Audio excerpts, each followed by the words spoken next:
Nagsimula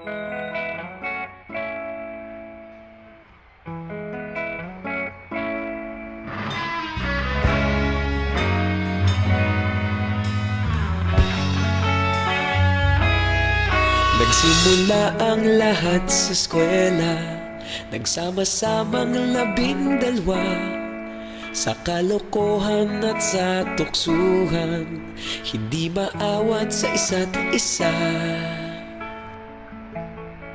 Madalas ang standby sa cafeteria, isang barkada na kay saya. Laging may hawak-hawak na gitara, konting udyok lamang kakanta na.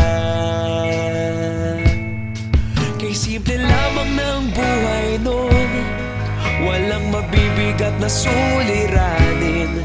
Problema lamang laging kulang ang datong. Sana napunta ang panahon?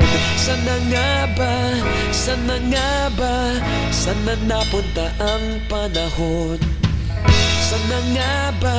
Sana nga ba? Sana napunta ang panahon? Sa unang ligaw kayo'y magkasama, magkasabwat sa pambobola.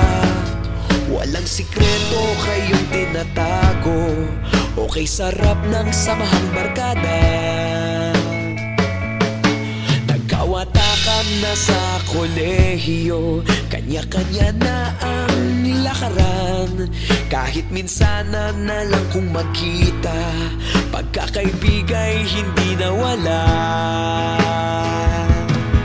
At kung saan na napadpad ang ilan, sa dating eskwela meron din naiwan. Meron pa ng mga ilang nawala na lang, nakakamiss ang dating samahan. Sana nga ba? Sana nga ba? Sana nga bang barkada ngayon? Sana nga ba? Sana nga ba? Sana nga bang barkada ngayon?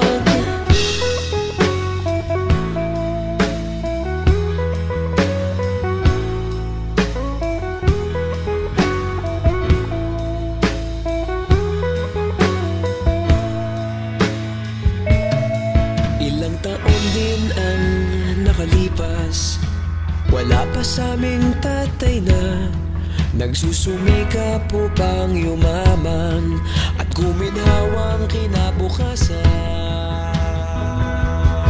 Paminsan-minsan kami nagkikita, mga naiwan at natira. At gaya nung araw namin sa eskwela, pag magkasama'y nagwawala. Napakahirap malimutan ang saya ng aming samahan. Kahit lumipas ng ilang taon, magkabarkada pa rin ngayon. Magkaibigan, magkaibigan, magkaibigan pa rin ngayon. Magkaibigan, magkaibigan, magkabarkada pa rin ngayon. Magkaibigan, magkaibigan, magkaibigan pa rin ngayon. Magkaibigan, magkaibigan, magkabarkada pa rin